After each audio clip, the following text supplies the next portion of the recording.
자, 그러면 박병창 이사님과 함께 오늘 시장 이야기 한번 좀 나가볼까요? 어서 오십시오. 예, 안녕하십니까. 네. 스마트폰 보면 눈 많이 피곤하시죠?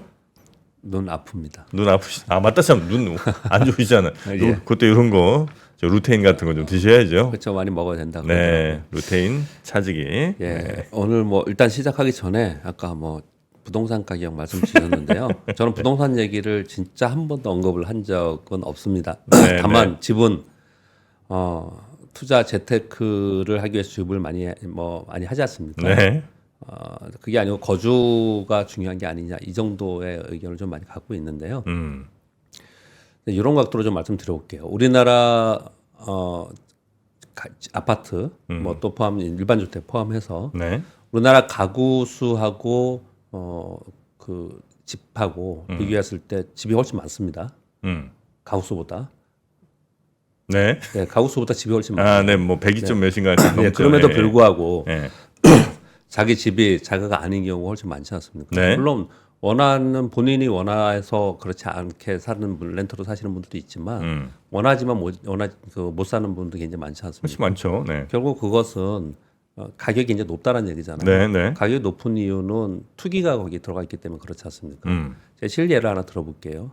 예전에 한번 그런 얘기를 좀 이렇게 두루두루 얘기한 적이 있었는데 네. 한참 부동산 가격이 뜰 때 일부 어떤 대단지라 그러나요? 아파트 대단지에서 모여가지고 우리 가격 낮춰서는 팔지 말자.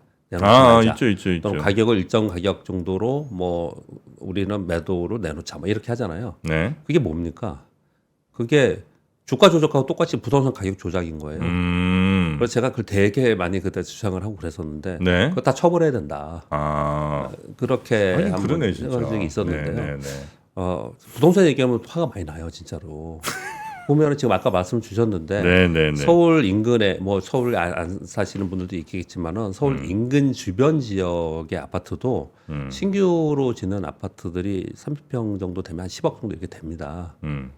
근데 뭐 전 세계 어느 나라 비교를 해봐도 우리 맨날 미국 시장 주택가격이 많이 올랐다고 하지만 우리가 TV에서 보는 미국의 단독 주택들 그렇게 비싸지 않아요. 30평 10억이요?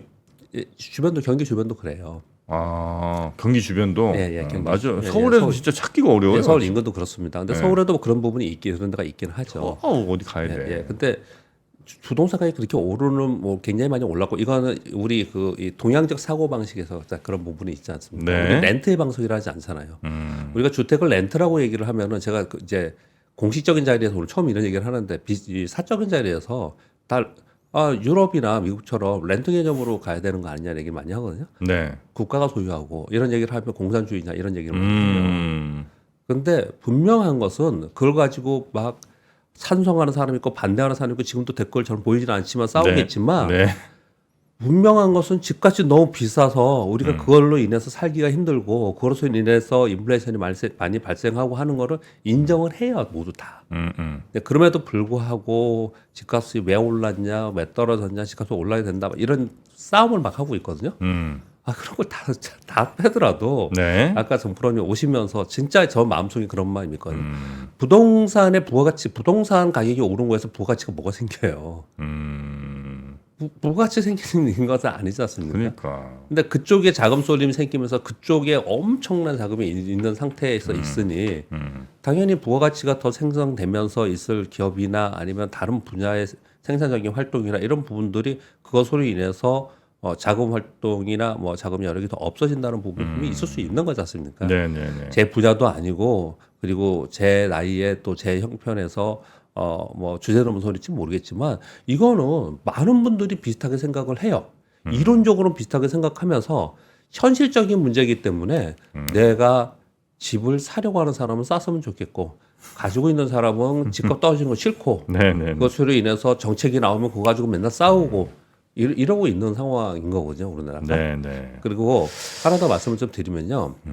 전 세계에 주택 가격이 폭락한 사이클들이 있었습니다. 네. 우리나라는 부동산 불패라고 하지 않습니까? 일본이 폭락한 적이 있었죠. 물론 네, 도쿄 네, 중심은 안 그랬어요. 일본은 부동산 폭락이 있었습니다. 네. 미국이 있었나요? 있었습니다. 네. 미국이 부동산 폭락이 있었어요. 네. 지금 중국 굉장히 어렵지 않습니까? 네. 우리나라 없을까요?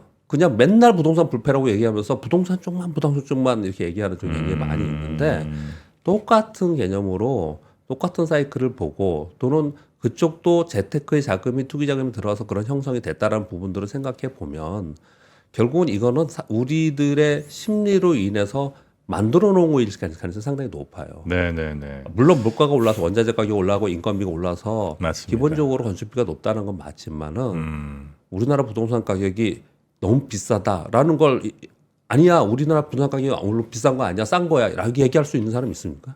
아니지 않습니까? 근데 맨날 부동산 가격 가지고 논란을 가지고 하는 걸 보면서 왜 그러는가라는 생각이 네. 많이 들었는데 네. 오늘 그 얘기를 딱 꺼내시길래 아니 한마디 했습니다. 그 자가 있으신 거죠, 네. 우리 이사님은 자가주택이. 네. 네. 있는 분도 그렇게 생각하시니까. 근데 이 진짜 아까 30평 10억 말씀하셨는데 진짜 그 10억 정도 되는 아파트 어딨나 이렇게 막 찾아봤어요. 막 변두리 막 서울 기준으로 보면 저 윗동네 아랫동네 막 이렇게 찾다 보면 예. 눈이 또 피곤해요. 그럴 때 이제 옵투스 제약 오에핏 루테인 아스타잔틴 오에핏 차즈기와 함께 하시면 여러분 눈 건강 지키는데 도움이 좀 될 수 있습니다. 네, 알겠습니다. 네. 루테인 뭐 저도 먹고 있는데 자, 그러면 아이고 예. 지금 시간이 많이 있는 미국 시장부터 한번 볼까요? 예, 짧게 말씀드리겠습니다. 그동안에 다우지수가 5일 연속 상승했는데 어제 하락했고요. 나스닥은 3일 연속 하락 후에 상승했습니다. 네. 반대의 모습을 나타냈죠. 뭐 때문에? 엔비디아 때문에. 엔비디아가 6.76% 상승을 했습니다. 네. 이유는 엔비디아가 떨어진 이유에 대해서 사람들이 막 이런저런 얘기한다. 뭐 그렇지만 엔비디아는 일정이고 다시 올라갈 거다. 어제 설명 쭉 드렸습니다. 그래서 네. 오늘은 뭐 그 부연 설명을 드리지 않겠고요. 네. 엔비디아는 어떻든 3일 동안 13% 고점으로부터 빠졌어요. 저가 매수가 들어올 수 있는 분위기였고요. 그리고 내일 엔비디아가 연례 주총을 합니다. 거기에 대한 기대감이 작용을 좀 하고 있는 거고요. 그리고 수급적으로도 이쪽 기업 쪽들을 지금 보니까 제가 자료 보니까 네. 헤지 펀드들이 기술을 좀 팔고 금융주나 이런 쪽으로 사는 리밸런스가 좀 있었다고 합니다. 네, 이런 부분들이 작용을 해서 수급적 요인이 있었다라고 보시면 될 것 같습니다. 네. 젠소랑의 입을 통해서 또 엔비디아 미래 비전에서 어떤 얘기가 나올지에 대해서 그 부분으로 인해서 이제 엔비디아의 향후 주가 흐름이 좀 나타나겠죠. 엔비디아. 일단 당분간은 네. 수급적 요인에서 이렇게 움직이고 있다라고 보시면 될 것 같습니다. 엔비디아가 이날 이제 오늘은 튈 줄 알았어요. 3일 13%를 빠졌잖아요. 네. 예. 그래서 오늘 반등을 네. 할 거라고 이제 생각을 하셨다고 하셨지 않습니까? 네. 굉장히 근데 큰 폭으로 했죠. 6.7%. 6.76. 근데 역시. 엔비디아 친구들을 보세요. 엔비디아 친구들은 TSMC 2.8%, 슈퍼마이크론 1.9%. 이 슈퍼마이크론 낙폭도 8% 9%씩 빠졌어요. 근데 오를 때 덜 오르잖아요. 확실히 이게 대장. 주도주하고 주변주의 차이인 거예요. 대장과 차이네. 예. 그 차이인 거예요. 그러니까 확실하게 또 보여주고 있다. 네네네. 그렇게 말씀을 드리겠고요. 또 한 가지 특징은 오랜만에 메타가 20% 오르고 알파벳이 2.6% 오르고 이렇게 커뮤니케이션 섹터가 올라주는 이런 모습을 좀 나타내고 있어요. 그래서 확실히 수급의 변화가 좀 생기고 있다. 네. 미국 시장 그렇게 좀 이해하시면 될 것 같습니다. 음흠. 우리 시장은 어제 코스피가 0.35% 올라 2,774포인트고요. 코스닥은 0.06% 올랐는데 네. 하루 종일 좀 부진했습니다. 외국인들이 매수 전환했다고 했지만 규모가 좀 축소됐고요. 어제 삼성전자의 외국인들이 2,300억 순매수했습니다. 근데 외국인들의 순매수가 610억이지 않습니까? 네. 그러면 다른 데들은 별로 안 좋았다는 얘기예요. 그러니까 매수의 확산이 안 되고 쏠림에 의해서만 그냥 산 거고, 그래서 전반적으로 시장이 뭐 한 종목에 매수하면서 그 종목이 뭐 많이 올라간 것도 아니고 강보합권에 있었기 때문에 전반적으로 좋지 않은 그런 상황이었는데 후장에 들어서 조금 더 올라가는 그런 모습을 나타냈는데 그것은 SK 하이닉스가 네. 아침에 마이너스였다가 장중에 반등하면서 플러스에 끝났습니다. 음. 아마도 선취매가 좀 있었겠죠. 아마 단기 자금도 꽤 있었을 것 같은데 지금 말씀 주신 바와 같이 엔비디아 반등할 거야. SK 하이닉스 오늘 뜨겠죠. 이런 거래도 상당히 있었을 거라고 생각을 합니다. 장중 반등을 좀 하면서 이제 지수 보탬이 좀 됐다라는 거고요. 네. 가장 어제 강했던 것은 자동차 섹터가 강했습니다. 자동차. 예, 이 빨간 것으로 써놨는데요. 제가 이거는 뉴스를 먼저 제가 네네. 실험하면서 먼저 뉴스에 관련된 거 좀 설명을 좋습니다. 드리고 있습니다. 일단 현대차, 기아가 이제 역사적 신고가를 경신하면서 움직이고 있는 이제 그런 상황인데요. 일단 현대차, 기아가 시장에서 부각이 되면서 지금 주도주로 나설 수밖에 없는 이유가 있었습니다. 첫 번째는 수익이 지금 굉장히 안정적으로 계속 수익이 나는 다른 데는 들쭉날쭉했고 반도체 계속 안 좋았다가 좋아진 거 이러잖아요. 네. 근데 이들은 계속 수익이 좋았단 말이에요. 음흠. 그래서 저평가 얘기가 계속 있는 상황 속에서 우리나라는 올해 밸류업 정책, 밸류 프로그램을 진행을 하고 있는데 거기에 핵심이 여기 들어가 있는 거예요. 네.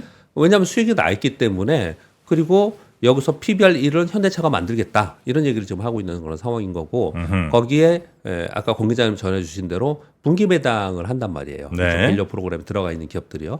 그 금융지주와 그 현대차, 기아가 여기 들어가 있습니다. 당연히 여기 핵심에 들어가 있는 거예요. 그러니까 지금의 정서에 가장 맞는 쪽에 이 자동차 섹터가 들어가 있는 상황이었는데 그 중에 다른 또 플러스 알파의 지금 이제 호재성 재료들이 계속 나오고 있는 건데 그 중에 하나를 읽어드리겠습니다. 월스트리트저널의 이제 보고서입니다. 현대차, 기아가 미중 갈등과 그리고 지정학적 대립의 최대 수혜가 될 거라는 얘기예요. 미국 등 저가 중국산 전기차 수입 차단을 미국 등 유럽 이런 데서 저가 전기차 수입 차단을 하고 있는데 현대차 경쟁력이 이 상황 속에서 강화될 가능성이 높다 이렇게 얘기를 하면서 현대차와 기아 조합의 북미 판매는 5년 사이 2배 증가해서 점유율이 10% 정도 되고 있다는 골드만삭스의 보고서가 나오고 있습니다. 현대차 조지아주 전기차 전용 공장이 10월에 가동할 건데 이렇게 가동이 되면 미국 내 톱3 자동차 회사로 도약할 가능성이 있다. 이 골드만삭스의 보고서입니다. 거기에 지난주에 전해드렸듯이 현대차가 지난주에 딱 뜨기 시작을 했던 게 한동안 좀 멈춰 있다가 지난주에 또 다시 뜨긴 게 요 현대차 인도법인 상장이에요. 인도법인. 요거거든요. 네네네. 현대차 인도법인 상장을 하면 매출 기준으로 인도의 마루티 스즈키, 요거 스즈키사하고 합병한 회사잖아요. 인도 마루티사하고 요게 그래요? 1위예요. 이게 요거 이어서 두 번째로 큰 자동차 업체가 지금 됩니다. 그러면서 이제 부가적인 뉴스들이 막 있는데 제가 이제 정리해서 가져오는 겁니다. 네. 인도에서는 지난해에 BYD에서 공장 건설을 제안했다는 거예요. 근데 인도에서 거절했다고 합니다. 지정 리스크 때문에. 비아디가 인도에 지금 공장 좀 지을게요 했는데 예. 인도에서 됐어 임마 이렇게 했다고요? 했다는 거예요. 이유가 지정 리스크라는 거예요. 그 얘기를 지금 월스트리트저널에서 하는 거예요. 지금 결국은 지금 넥스트 차이나라고 해서 인도가 뭐 자동차만이 아니고 전체적으로 인도가 부각되고 있는 상황 속에서 중국을 배제하고 있는 상황 속에서 현대차가 들어가고 있는 상황인 거고 그런 과정 속에서 현대차와 기아가 수혜를 입을 수 있다라고 얘기를 하고 있는 거고 네. 그러면서 지금 현대차와 인도의 동반 진출한 부품사의 인도 현지 매출 비중 이렇게 적어왔는데요. 화신, 서현이와 SL, 성화이트, SL 같은 경우는 이제 역사적인 것과 같고요. 이 종목들이 굉장히 좋은 모습을 나타내고 있거든요. 여기 보시면 이들 종목들도 비슷하게 PBR이 0.5, 뭐 PER 뭐 6배, 뭐 이런 종목들이에요. 근데 그만큼 이들이 낮게 PBR이나 PER을 낮게 본 거는 얘들이 OP 마진이 굉장히 낮습니다. OP 마진이 굉장히 낮으면서 네. 성장에 대해서 성장성을 이제 얘들을 감점을 준 거거든요. 네네네. 그런 가운데 지금 현대차, 기아에 있는 완성차의 선두가 나서고 있는 상황이라서 이들이 그걸 쳐다보면서 괜찮아? 그럼 또 올라야지. 또 조용해? 그럼 좀 가만히 있고 이러고 있는 상황이에요. 근데 요 뒤에 부분은 좀 부연 설명을 드린 거고 이러한 내용들이 지금 부각이 되면서 원래 있었던 실적이 좋았고 그리고 밸류 프로그램의 가장 핵심에 있는 상태였고 그런 가운데 수급적으로 좋은 상태인데 이런 뉴스가 나오면서 최근 들어서는 현대차, 기아차가 지금 연착사 신고가를 가고 관련된 섹터들이 강세를 보이는 이유이다. 이 설명을 좀 드리는 겁니다. 아니 그 현대차의 그러니까 이제 화신, 서현이와 뭐 SL 이런 데들이 이제 지금 매출 비중이 요 정도 된다는 거예요? 현대차의 인도에서 인도에서 예. 인도 현지에서 예. 매출 비중이 요 정도 된다. 예. 아, 지금 이게 근데 굉장히 큰 이슈거든요. 예. 왜냐 인도가 세계 3대 시장이 돼버렸잖아요. 그렇죠. 그렇기 때문에 이게 이슈가 많이 돼서 여기에 관련된 것들이 지금 얘기가 되고 있는 상황입니다. 네. 그렇게 말씀드리겠고요. 우리나라 시장까지 말씀드렸고요. 네. 시장의 전체적인 흐름은 뭐 하반기 연준 금리 결정 관심이 지금 있는 상황이고 새로운 걸 하나 말씀드리면 올해는 미국의 대선 전국의 시장이 영향을 많이 받지 않습니까? 네. 근데 아마도 이제부터는 본격적으로 이제 하반기 들어가잖아요. 영향이 굉장히 클 건데 이건 시장의 영향은 이미 반영이 된 거고요. 섹터의 영향이 많이 받을 거예요. 뭐냐? 27일 날 첫 TV 토론 하지 않습니까? 여러분 다 아시다시피 네. 첫 TV 토론을 굉장히 많이 볼 것 같아요. 이거 재밌어 하시는 분들이 많이 있어서 이 대선 레이스 과정 속에서 정책들을 발표하지 않습니까?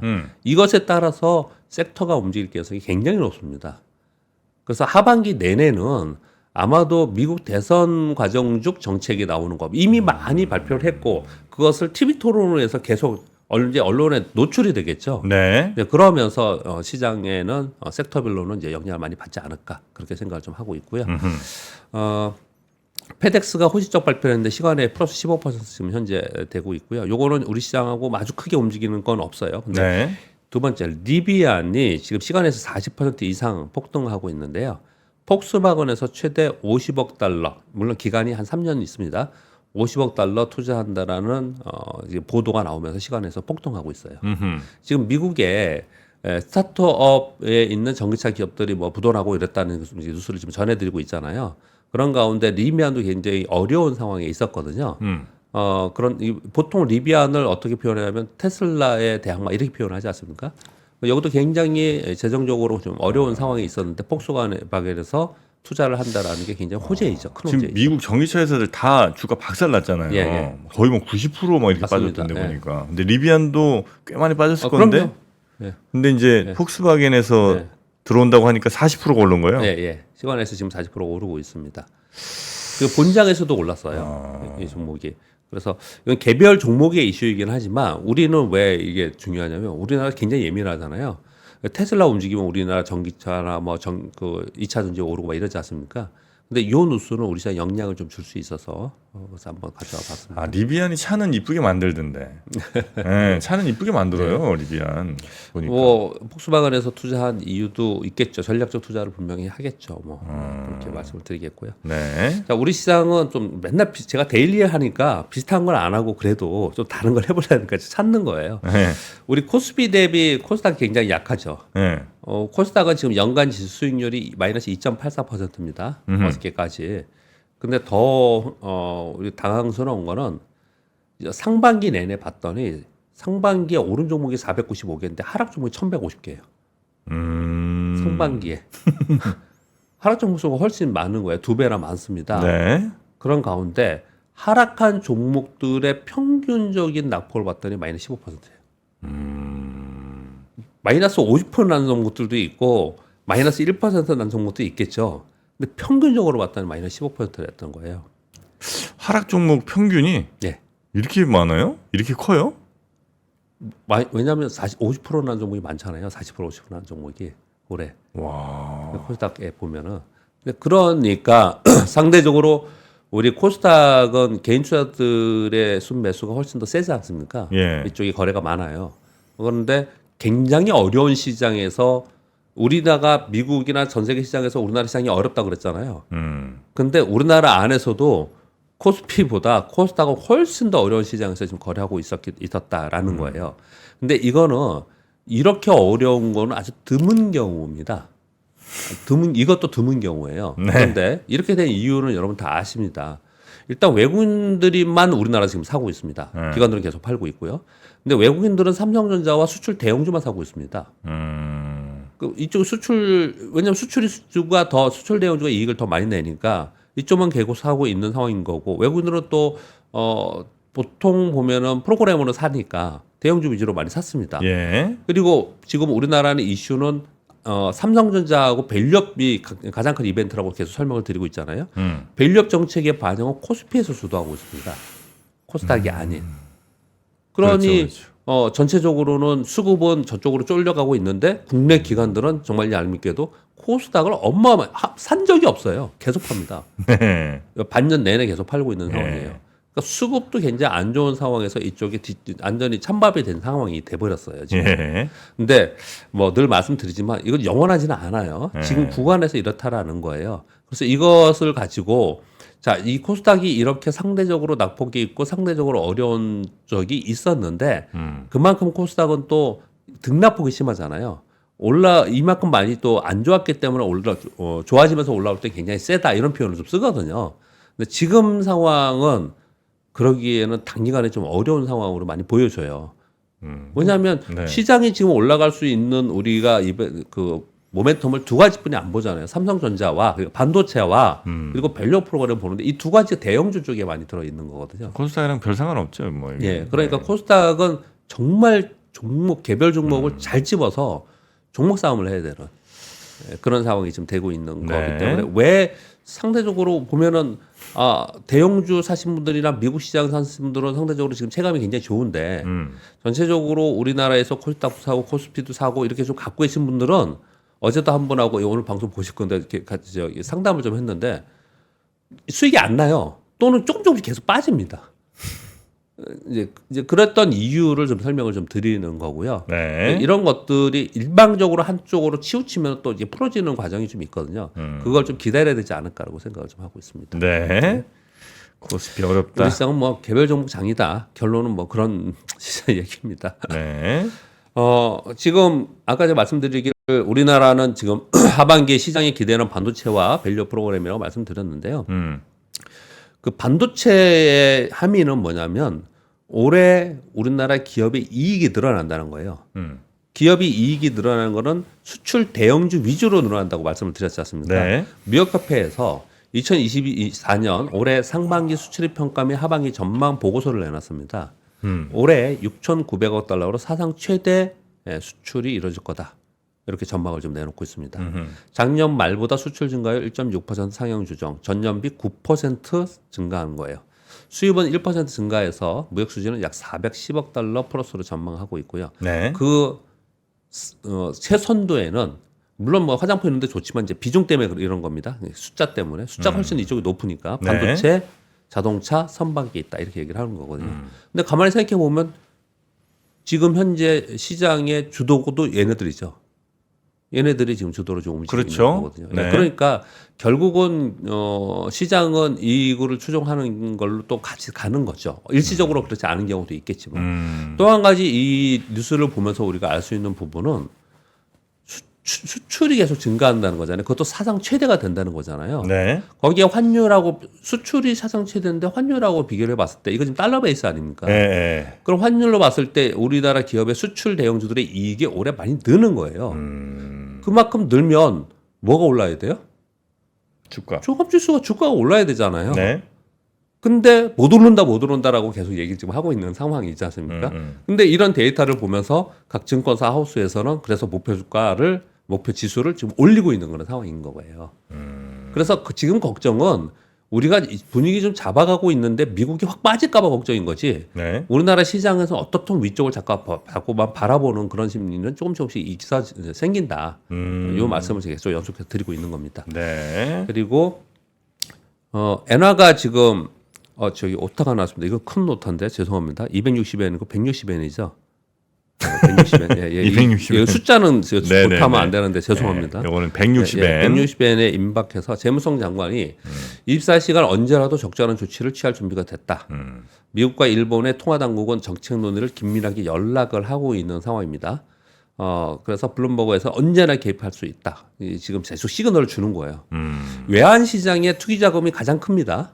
굉장히 세고. 네. 그래서 계속해서 그쪽에 이제 이렇게 주의를 주고 있는 그런 상황이에요. 그럼에도 불구하고 미국과의 정책금리 차이, 무역 수지 적자로 인해 엔저가 지속되고 있는 그런 상황인 거군요. 이게 어느 순간에 바뀌는 순간이 분명히 바뀔 거예요. 네. 있을 거예요. 근데 저는 이걸 올해 연말 미국 대선 전후로 이렇게 좀 보고 있는데 그때쯤 돼서 시장이 한번 변동성을 주고 그 이후에 시장에 변화가 생기면 만약에 있겠다. 그래서 시황을 볼 때는 그 전까지는 지금 흐름에서 크게 변하지 않지 않겠냐라는 게 제 시황관입니다. 이렇게 말씀드리고요. 4번 뉴스는요. 노보노리스크에 대한 뉴스가 여러 가지가 나왔는데 쭉 한번 다 읽어드리겠습니다. 일단 미국에 42억 달러를 투자한다는 파이낸스 타임즈의 뉴스가 있었습니다. 네. 2027년 이후에 이제 가동한다고 하고 있고요. 일단 자국에도 계속 투자하고 있습니다. 그리고 또 한 가지 이제 비교 회사가 릴리입니다. 릴리도 지금 인디애나주 설비에 53억 달러 투입하고 2020년 이후에 지금까지 4년 동안 180억 투자를 했다고 하거든요. 네. 이 두 회사는요. 노보노디스크는 유럽 최대 상장사입니다. 시총이 6,300억 달러 정도 되고요.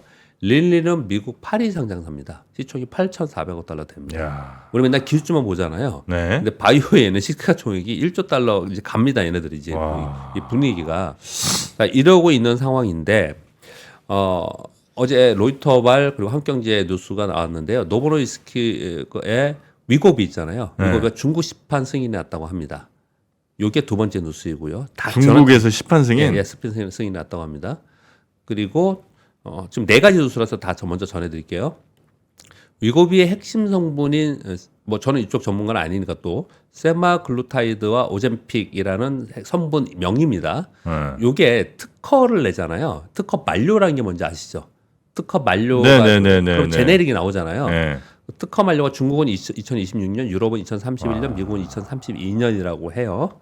요거 하고 또 네 번째 뉴스는 SK에서 요즘에 SK 진짜 구조조정 엄청 하고 있습니다. 네. 미국 SK 팜테코 계열 회사인 팜테코가 보유 중인 미국 원료 의약품 공장을 노보노디스크에 매각한다라는 한국경제발 뉴스가 나왔습니다. SK는 지금 재무개선 개선을 하고 있잖아요. 그러니까 이제 이걸 하고 있는 거고 노보노디스크는 미국에 진출해야 되니까 이제 이걸 이제 사는 그런 결과가 된 거예요. 그러니까 SK의 미국 그 바이오 공장을 예. 노보노디스크에 판다고. SK가 판다고요? 예, 예.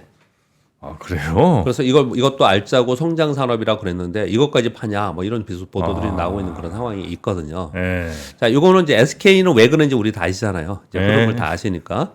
그럼 이제 노보노디스크의 이 행보들을 보면은 엄청나게 성장을 지금 하고 있는 그런 상황이잖아요. 노보노디스크가 이제 원래 덴마크 회사인데 그죠? 네네. 네, 덴마크인데 이제 뭐 전세 글로벌이죠. 글로벌로 예, 다 이제 판매하고 있는 데고 예. 히트 상품들이 아까 그 유고비 같은 거. 네, 맞습니다. 미국에서 지금 뭐 수요를 못 따라가서 지금 공장 생산이 뭐 심지어 그냥 이게 작은 짤 이런 데 돌아다니는 거 보면은 옷가게가 앞으로 잘 될 거다. 다들 살 빼서 살 빼가지고 뭐 이런 얘기도 많이 살 있죠. 빼면 옷 실제 사고 그런 싶지. 현상이 나타난다라도 그것도 보도까지 있고 그러거든요. 네네네. 근데 그런 노보노디스크가 지금 미국 진출하고 중국 진출한다고 하는 거예요. 그리고 또 하나 제가 특허 만료를 말씀드린 건 특허가 만료되는 시점이 그렇게 먼 기간이 아니에요. 먼 후일이 아닌데 이게. 그러네. 그래서 제가 이걸 보면서 어떤 생각이 들었냐면 조만간에 우리나라에 지금 우리나라의 기업들 제약바이오 중에서 우리 쪽에 뭐 당뇨병 또는 이거 뭐라 그러죠? 지금 왜 갑자기 비용을 생각합니까? 살 빼는 약? 살 빼는 약. 네, 살 빼는 약? 이런 부분에 대해서 뉴스가 간간히 뉴스가 나오는데 다 시큰둥합니다. 이래들이 있는데 우리가 뭐래? 그리고 우리 하여튼 맨날 뻥만 치고 나중에 주가 떨어질 거야. 이런 얘기들을 많이 하거든요. 네. 근데 이 뉴스를 잘 보시면요. 조만간에 2, 3년 내에 그쪽 우리나라 시장에 굉장히 크게 화두가 될 거예요. 이거는 이 뉴스 전체적으로 보면은. 그러니까 요거랑 이제 비슷한 약들이 막 나올 거라는 거죠. 제네릭도 나올 수도 있고 우리도 그 준비를 할 거고 그리고 이게 점차로 확산이 되면서 최초에는 확산이 막 되는데 주도만 확산을 하잖아요. 그러다가 우리는 주도는 아니잖아요. 네네. 주도는 아니지만 그게 확산이 되면서 시장이 넓어지면서 그 시장 안에서 우리의 포지션을 찾아가는 거거든요. 이런 얘기를 좀 슬프지만 네.